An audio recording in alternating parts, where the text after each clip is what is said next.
Hey there YouTube, Veganomix here. So, I wanted to talk to you guys about recent changes in my diet. So, as of January 1st, as of the new year, I decided to become raw vegan. Got a bit of wind here. I decided to become raw vegan. Now I've tried to do this before, and I think the longest I had ever gone raw vegan was like 2 weeks, and then for some reason it just didn't work out. But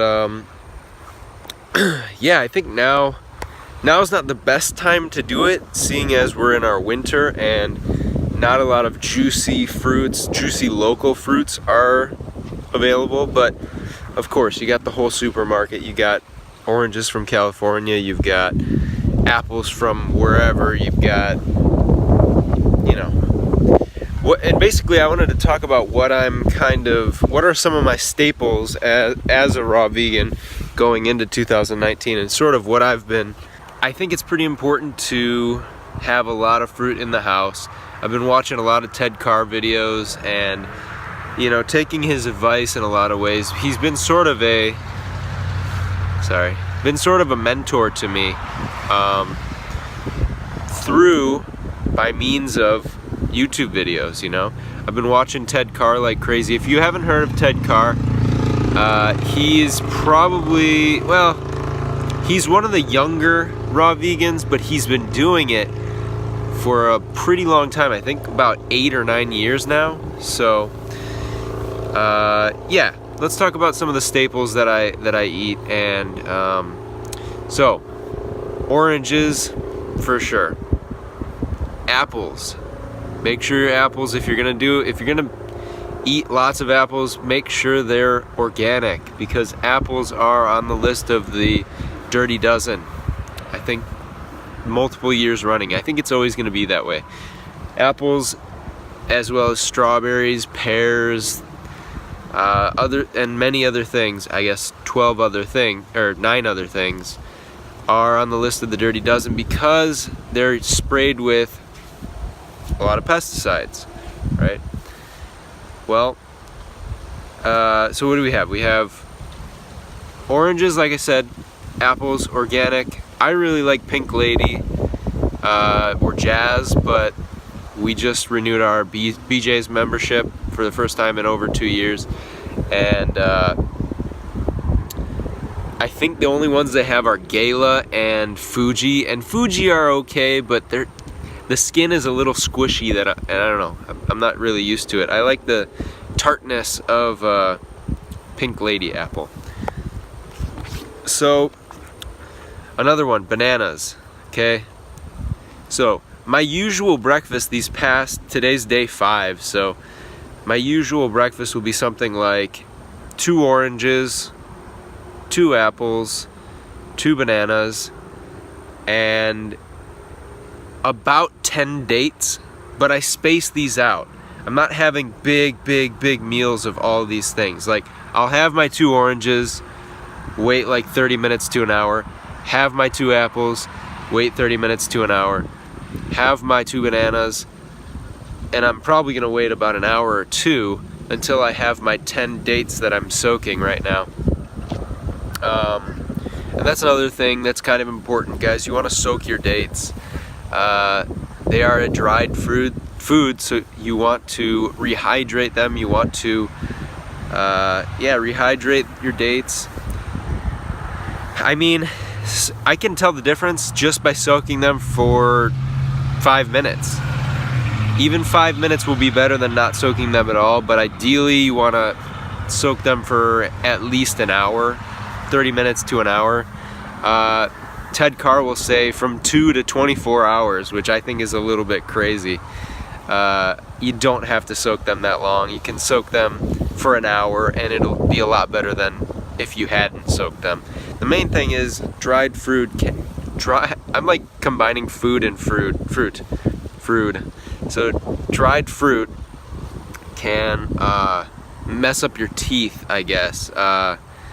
It's just really sticky, right? It's sticky, and so that sugar can adhere to your teeth, and that's not what you want. So you want to hydrate your dried fruits. I just did it again. Foods if you can.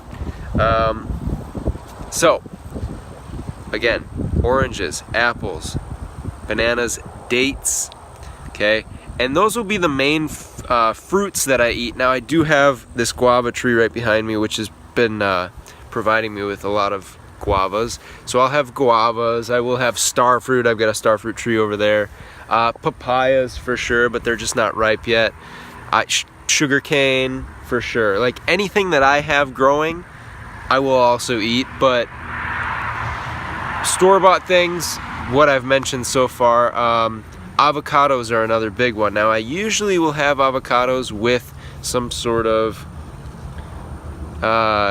you know, greens. So I'll have either like romaine, I'll have spinach, or last night I made I have a spiralizer for the zucchini. So what I did was took 3 small zucchinis, spiralized them. I actually almost freaking, where's the camera? There we go. Yeah, I don't know if you can see that, but I cut my thumb pretty bad because I forgot not to put my thumb inside of it like an idiot. Anyway, zucchini spiralized. I made like a tomato, lemon, flaxseed, ground flaxseed puree, I guess you could say, or a sauce, and I put that over the spaghetti noodles, or the zucchini noodles rather, and then I cut up 2 whole avocados, ripe whole avocados, and ate those with the meal as well. My fat, I've been doing the macronutrients, and it looks like about, I want to say 80 carbs, 15 fat, and 5% protein, which I'm totally fine with. I really don't want to get more than 15 or 20% fat. But yeah, ideally I would be eating 80-10-10, right? And yeah, why did I end up going raw? I mean, I'm kind of tired of having more mucus than I need, and in the morning I definitely have to I was having to blow my nose all the time, and just not feeling great on cooked food, right? So yeah, I know it's going to be more expensive, and but I just think that raw food is ideal. Raw food is ideal. Fruit is ideal. So am I going to go 100% fruitarian? No, probably like 90%, 95%. Probably closer to 95% if you do the math with the calories, because greens obviously don't provide you too many calories. So yeah, I'm probably going to be doing kind of like what I eat in a day videos again. Kind of like what I used to do, but just without cooked food, because I don't eat cooked food anymore. Oh, I wanted to talk a little bit about my weight, and was that a reason for me to want to do raw? It was a reason, but it was not the underlying reason. It was not the only reason that I decided to go raw. I just overall wanted to feel better. You know, I'm a tennis coach as well as a teacher, and so I really wanted to kind of be giving my body the best fuel to teach and coach and play tennis with my kids that need to obviously do their best.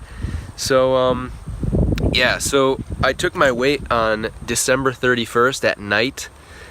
I think it was that night, yeah. So I weighed 178, which is pretty heavy for me actually. We just got back from California visiting my dad, and I kind of let loose. I just ate whatever I wanted and ate a lot of like tortilla chips, which is just bad. So I thought, like, some people would not recommend going like making a huge change just like that. I can't snap. Making a huge change just like that, going from cooked to raw overnight. But in the past, I've noticed that these big changes work for me. So like, I went vegetarian at age 19 that night, like overnight. Vegan overnight, and I haven't changed. I haven't gone back to eating meat or anything like that. So I'm gonna give it a try, and my initial goal is a year, and if I can do a whole year raw, I'm pretty convinced that I can go the rest of my life raw. So, oh yeah, I just weighed myself this morning, and I weighed 171. So in the past 4 or 5 days, I've lost 7 pounds, most of which is probably water weight. Yeah. So real quick, let's talk about some of the benefits that I've started feeling. No eye boogers anymore. No eye boogers in the morning. No eye mucus in the morning. I feel like I can get by with less sleep. I know a lot of raw vegans talk about this, but it's very true. I feel like, especially the first few nights, like I was so excited. I think it was the excitement that kept me from sleeping, but it's also you feel like you don't need to sleep as much, and you have energy throughout the day. I think it's water-rich fruits that just sort of, I don't know, it's raw in general. What else? I started to notice my eyesight getting better without my glasses, just a tiny bit, after 4 or 5 days. I woke up this morning and read something in my room that I normally wouldn't be able to read without my glasses, so that's pretty cool. These aren't too high of a prescription anyway, but they are for seeing things far. So what else? And overall, just feeling better. Digestion has been better. I will say though, with avocados, I think so obviously, like, there's a transition period where you're not going to be like perfect all the time, right? But so I think the fact that I've been eating more avocados than I was when I was eating cooked food, kind of like, I don't know if there's something to do with gas or anything like that, but I'll have to play around and see one day if I eat no avocados versus a day where I do. But I've been feeling kind of gaseous, and my gas has been pretty smelly, I'm not gonna lie. But I think this is the whole transition period again. I remember this happening last time when I did transition from cooked to raw, so we'll see how it goes, guys. I will be updating you guys, and showing you guys what I eat, and just talking about raw food in general. Also talking about the homestead, picking fruits, getting my greens from the moringa, the cactus pads, the peppers that I've got, and yeah, there are some things that I was growing that need to be cooked, but I'm not going to focus so much on them, you know, like the chaya and the sweet potatoes and all that. My wife will eat them. She's not doing raw. She's going to try to eat more raw, but she's not going to go crazy like me and go 100% raw. So, do I think everyone should start eating raw food? Kind of, but am I demonizing cooked food? No, not at all. I've eaten cooked food for 28 years of my life, 29 years of my life. So, of course, no. Cooked food is fine, as long as it's plant-based. But honestly, if you want that next step up, if you want to feel your best, if you want to feel great, then yeah, raw food. And ideally fruit. Ripe, raw, organic if you can get it, fresh, hydrating, water-rich fruits are going to be great. And if you haven't read the 80-10-10 book by Doug Graham, I really recommend that as a starting point. I really like something that he outlined in his book where if you're not hungry for fruit, you're truly not hungry yet.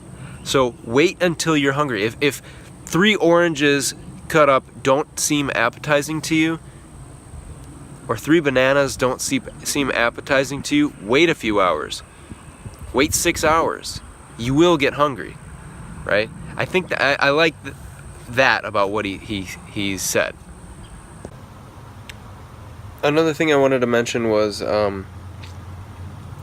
if you're just coming for the first time or you're just making a transition into raw, a good way to make sure you get enough calories, because it's easy to eat too few calories on raw.